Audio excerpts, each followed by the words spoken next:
Call Doc now. 248-356-1270. Doc Thompson.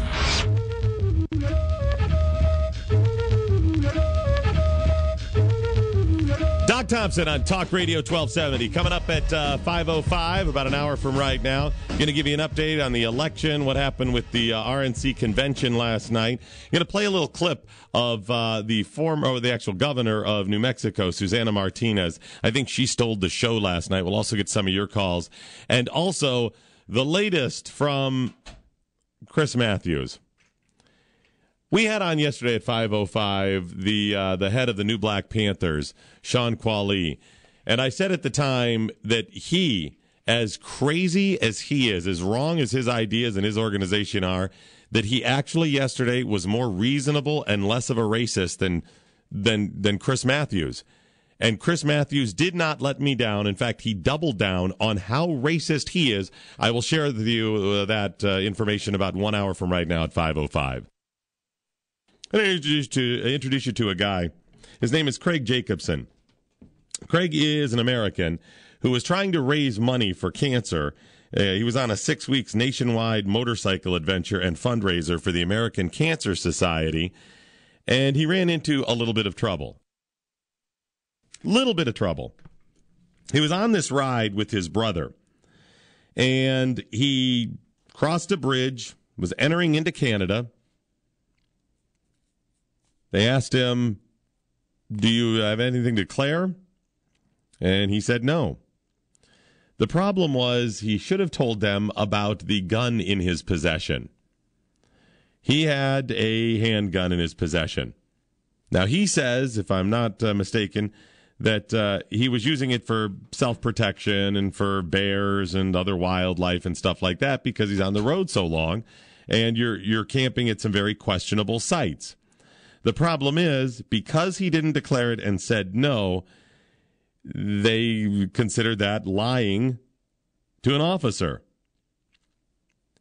He claims that after he said no, he realized, oh yeah, I forgot about it, and he told the next officer as he approached. Now he is stuck in Canada, awaiting trial. They have dropped the charges for the gun, the initial gun charge. But the way I understand it, he's still being charged with smuggling and malicious intent and lying to a border official. Okay. It seems he was wrong, made a mistake, but his life is really screwed right now. He joins me now. I'm talking with Kraig Jacobson. How are you, Kraig? I'm doing all right. So I just laid out your story. You were on a motorcycle adventure for cancer. You're trying to raise money with your brother. Yeah. First of all, what made you start off for raising money for cancer? What was? Well, we figured like it would be a good venue to kind of do something good, Okay. And you were planning on going 6 weeks. Where all were you planning on going? Well, we went up through Yellowstone, coming all the way across, went up to Niagara Falls. We were going to go over to Maine, down to New Orleans, back to California, up the Pacific coast, and then back to Utah. So it's going to be about 12,000 miles. Wow, that's a long journey. And going through Yosemite, that's horrible with all those twists and turns. That was your first mistake. That's what we live for, though. No, that's okay. But then you were getting ready to cross into Canada. Whereabouts? Niagara on the Rainbow Bridge. Okay, I'm familiar with it. So you're getting ready to cross the Rainbow Bridge. You get across, and tell us what happened at that point.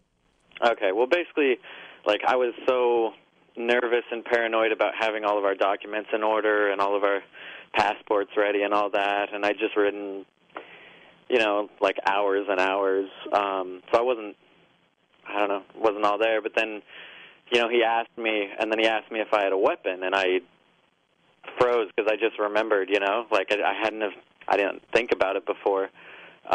Did he ask you specifically, do you have a weapon or a gun or something to declare? How did he phrase it? Yeah, he said, do you have a weapon? And I just sat there, and my mind kind of raced for a minute, and I figured that basically I'm only going to be over there for maybe 10 minutes, and I was afraid I'd get in trouble, and I don't deal well with authority. I get nervous. Okay. So I said no. They took me over to a second, like a checkpoint, where the other officer started searching, and he asked me, do I have a weapon? And I knew at this point I better come clean, they might go easier on me, but apparently not. Wow, I can understand that. I mean, had you thought before going across the Rainbow Bridge that would be a problem taking into Canada, or had you forgotten about it, or what? I totally it didn't even cross my mind. Like I knew the gun was there. Like I didn't forget I brought it or whatever, but it just didn't cross my mind at all. It wasn't a big deal. I mean, had you had it out on the trip where it would be top of mind or anything like that, or you just had it tucked away in case? It was pretty much just tucked away in case. I mean, I took it out of the bike a couple times while we were camping in areas that I didn't really know anything about the wildlife or whatever. That was the reason why I took it. So okay, I hadn't even thought about it. Do you own the gun legally? I do, yeah. And you're from Utah? Yeah. Okay, and are you licensed in Utah? There's no problem with it? Oh yeah, like in Utah, it's totally legit. So okay, so. Had you, because I would have been concerned first of all with taking it across state lines. States have different rules and laws about carrying guns. That's one of the problems I've had with owning a handgun and taking it. There's a lot of times that I'm traveling from Michigan through Ohio. Sometimes I go down through West Virginia and Virginia, and all over through those places. I got to make sure, and that's when you want a gun on you, something if you're driving at night or something like that for protection. But you got to know the laws of all of those. Had you considered that being a problem?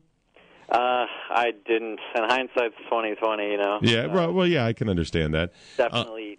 That probably would have been less of a problem than Canada, though. Oh yeah, definitely. Okay, so as it stands, then he goes over. You tell him you have the gun. What happens at that point? He takes me to his back room, questions me a little bit, tells me that I probably won't get arrested. Like only jerks get arrested, people that act up and freak out and stuff. So he told me to go sit out in the lobby, and then about an hour later, he calls me back and arrests me because I guess it wasn't up to him. It was like a chain of command type situation, and so I got thrown in jail, like a holding cell, for the local police station overnight. Went to a preliminary bail hearing. They were opposed to my bail, and so I went straight to jail where I stayed for 18 days. Wow. How much was bail at that point? They didn't offer it. Oh, they did. Oh, you said they didn't offer it at all. Okay. No, they were opposed to it. So. Okay, I understand. So, but after 18 days, they let you out until the hearing. Is that it? Well, I had to go to a bunch of bail hearings. I had to get a lawyer while in jail. So I went to 2 bail hearings, and they were both remanded for a later date. And then I went to the 3rd bail hearing, and they gave me bail. It was $4,000 bail, but I have to stay with a family here who posted the bail. And then what she didn't know, though, my lawyer, I guess, didn't know that I had an immigration hold as well. So they sent me back to jail and said, sorry, can't let you out. Like, you're free on bail. Like, you could totally be out, but immigration has a hold on you. So Canadian immigration also put a hold because of what happened, or was there? Yeah, it's pretty much. So luckily, a few days after that, they lifted the immigration hold, and just told me that I had to report back to them in person anytime something happened, or like anytime there was a court date. I had to report back to the border and tell them what was going on, and they would let me stay here. When is your court date? It's January 24th, 2013. That's a long time to wait. It is. I mean, are you independently wealthy where you can just hang out and stay in a hotel, or? No, there's a family here that I guess it's like my aunt's neighbor's relative or something lives up here. Okay, so big stretch, right? So yeah. What about? You probably don't want to do this. Probably all kinds of other legal issues, but would there be any way? I mean, if the Canadians are the ones who stopped you there, once you're in Canada, you can leave. It's just going into the other country where they stop you. Is your name on a list in America then? I'm not sure how it all works. I do know that once I would be in the States, it would be they don't extradite. so they couldn't really come get me. But I wonder if there would be any problem. I mean, you certainly don't want that. It's not good, and it's not the best case scenario. I'm curious about that. Yeah, I'm a little curious too, but I don't know. I haven't even looked into it because I don't want the temptation. Like I want to get this done right. Like I did something wrong, and I need to take care of it. It's just the problem is I just feel like it's a little bit extreme. Like the Crown wants 4 to 6 months, and he's not offering a deal at all. So 4 to 6 months in jail is what they want to give you. Yeah. And at this point, they dropped the gun charge, but you've been charged with smuggling and malicious intent and lying to one of the officers. Yeah, pretty much. So it's so funny, though. I mean, malicious intent, that to me is, okay, smuggling, I could even say, okay, well, yeah, you were technically smuggling, you had it, whatever, and lying to the officer. But malicious intent, how do they prove that? What were you going over to knock off the casino? And what was... what malicious intent are they saying? Have they? A lot of the guns up here, when gun crimes happen, all those guns come from the States, so they just think I wanted to sell it or something. Okay. But, it's got a serial number on it that's registered to me. Like, I would have to be pretty dumb to, yeah. You know what I mean? Like, so it doesn't make any sense. So what is your attorney saying about this? She said that she doesn't want me to get the 4 to 6 months, and so we're taking it to trial. That's my only other option. Yeah, on one hand, certainly you screwed up, and you know that. I'm talking with Kraig Jacobson, by the way. You screwed up, and I understand that. I can also understand how you could, you're heading across that bridge, and you're like, oh, wow, I've got something here I shouldn't have. It's, you know what I mean? I've had friends who have flown with hunting knives and guns in their carry-on bag because they had it in the bag, from days before, then just shoved some clothes in it, hopped on the flight, and actually got through. But, you have that on the flight, then you're like, oh, geez. So I can understand how you'd forget something like that. I do think, though, that the smuggling, malicious intent, and all that seems pretty far-fetched there. Yeah, they don't. It's almost like they don't have any other way to charge me without that malicious intent being tied to it. Charge. Like they should have something separate, because in jail there were a bunch of Americans in there for the same thing. They were going on vacation. One guy was going to his wife's father's funeral, which he missed, and they're both looking at 3 years. And what were they? What did they have? Guns? Yeah, just guns. They had a couple more guns, and then the reason why they're getting 3 years is because the local police charged them as well for just having a gun in Canada. Okay, come on. But they didn't make it in Canada. They got stopped at the border. Yeah, it's like technically they were in Canada. Wow. Now, see, that's all really, that's, and I understand, listen, I understand countries, being sovereign and protecting their borders. I get all that. That's really awful. Is part of your problem the lie to the first officer? Is that? Not so much. It more has to do with it's political now. Like a couple of years ago, they would have taken my gun, given me maybe a fine, and deported me and said, don't come back for 5 or 10 years or something. Okay.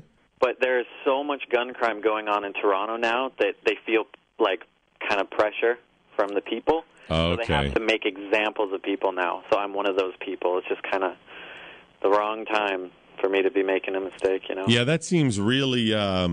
That seems really reasonable to say, okay, something like that, if you don't think there's any more to the story.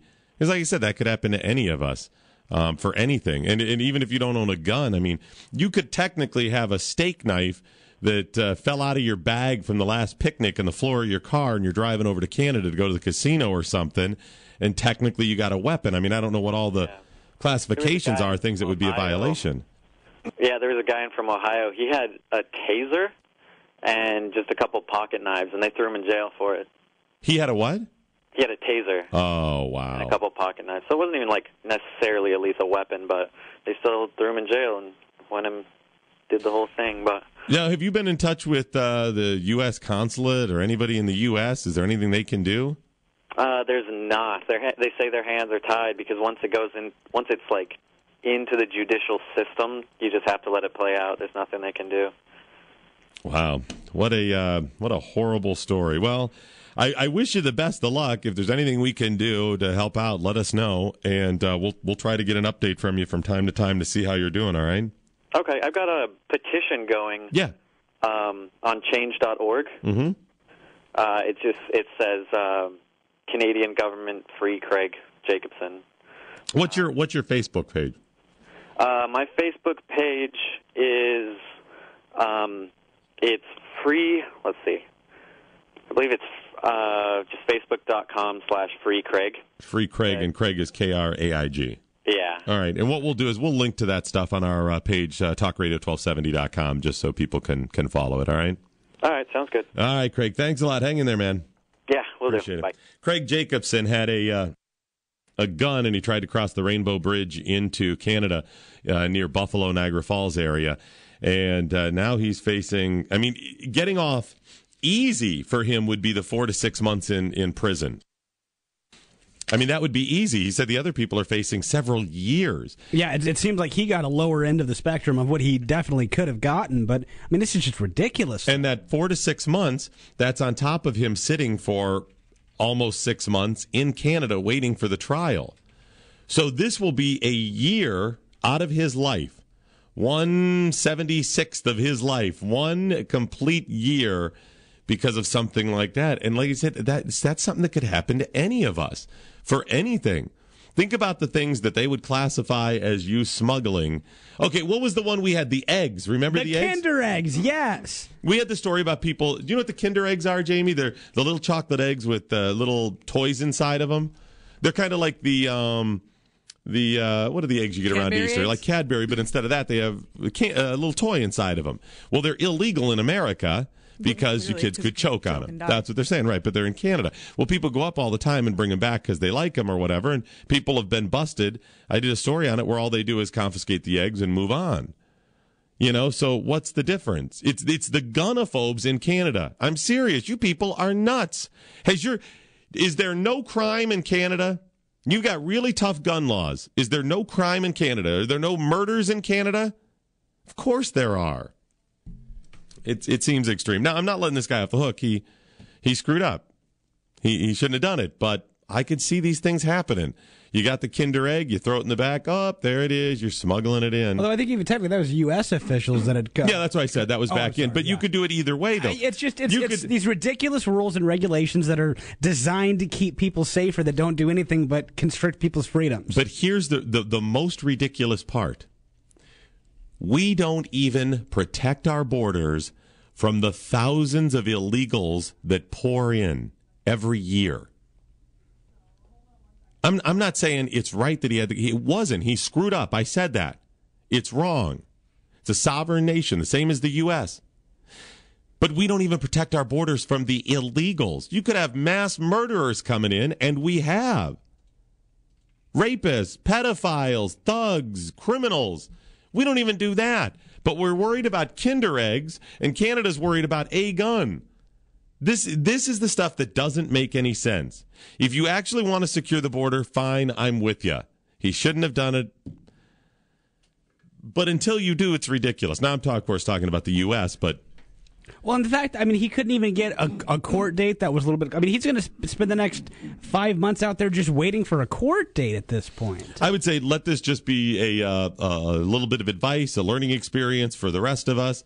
Be really careful when you're crossing, and we get used to it. You grow up this close to Canada. You're used to going over there early so you can drink when you're young, going over the Windsor Ballet...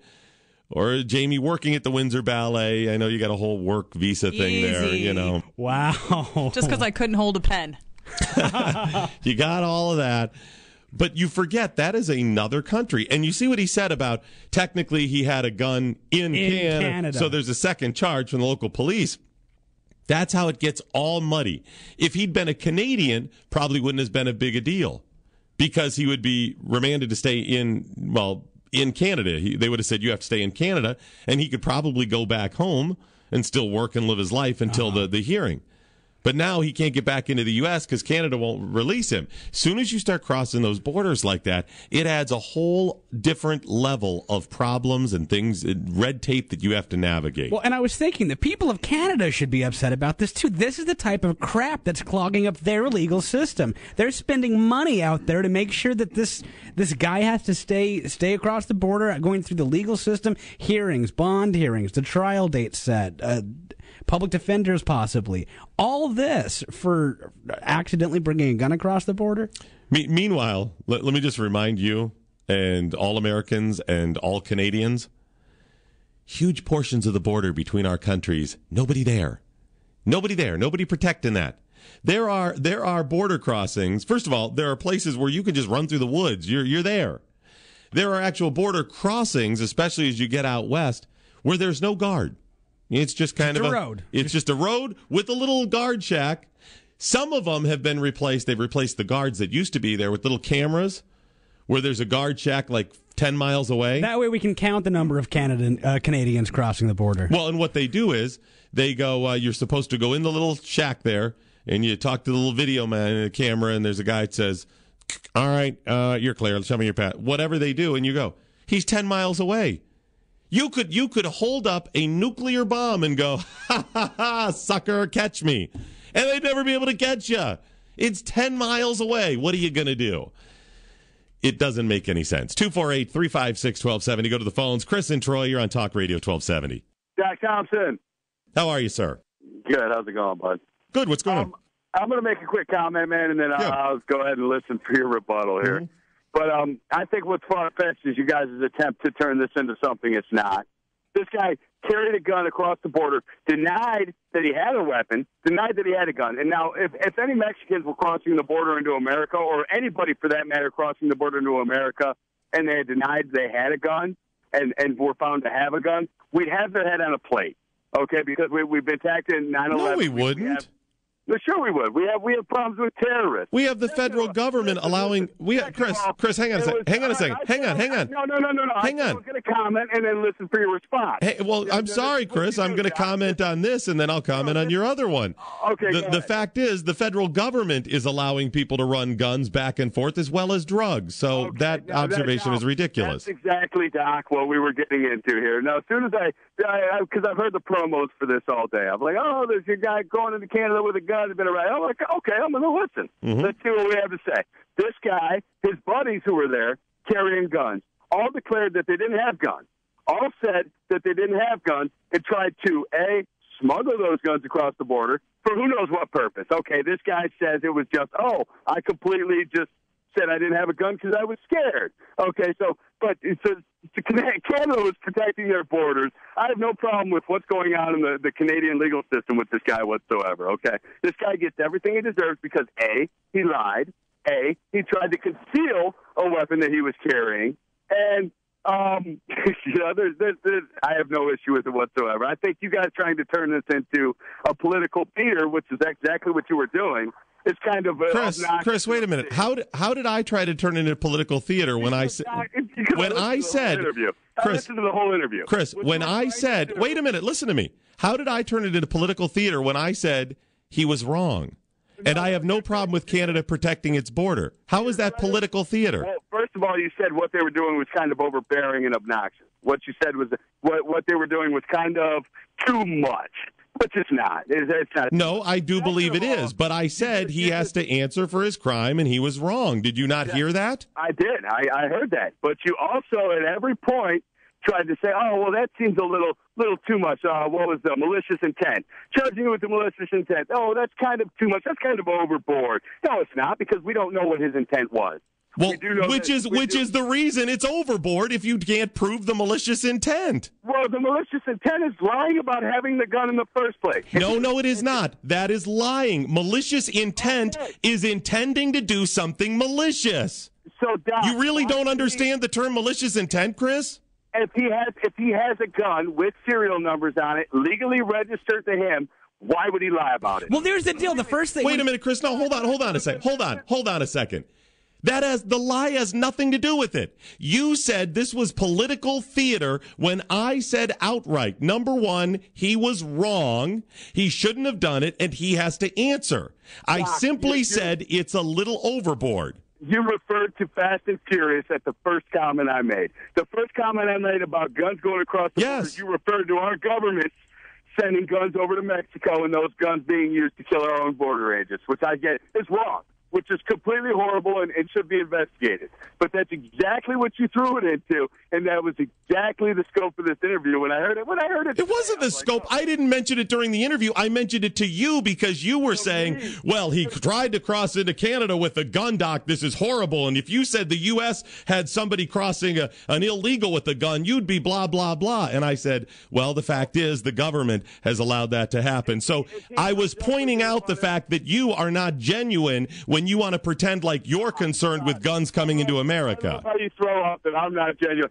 Doc, what he did, does it warrant the punishment that he's going to receive? Come on, 3 to 6 months? Are you kidding me? No, it was actually a long time at all. It was 4 to 6 months, and it could have been 3 years, both of which are ridiculous. His friends are getting 3 years. Well, no, they're not actually. They're not getting it.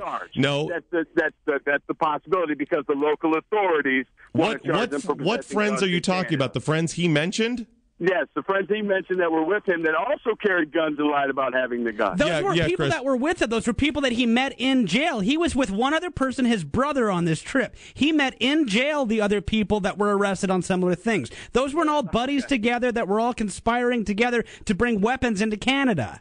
I'm not saying they conspired together to bring weapons. That's exactly what you just said. No. You said initially his buddies that were with him, and you're wrong. Doc, that's exactly what it looks like. Is he conspired to bring guns? Oh, there it is. There it is. That's what it looks like. Okay, very good. He didn't know any of these people. He was with one person, his brother, who has not been charged with anything.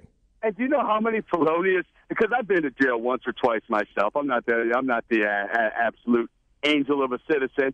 But do you know how many stories I've heard in jail, Doc?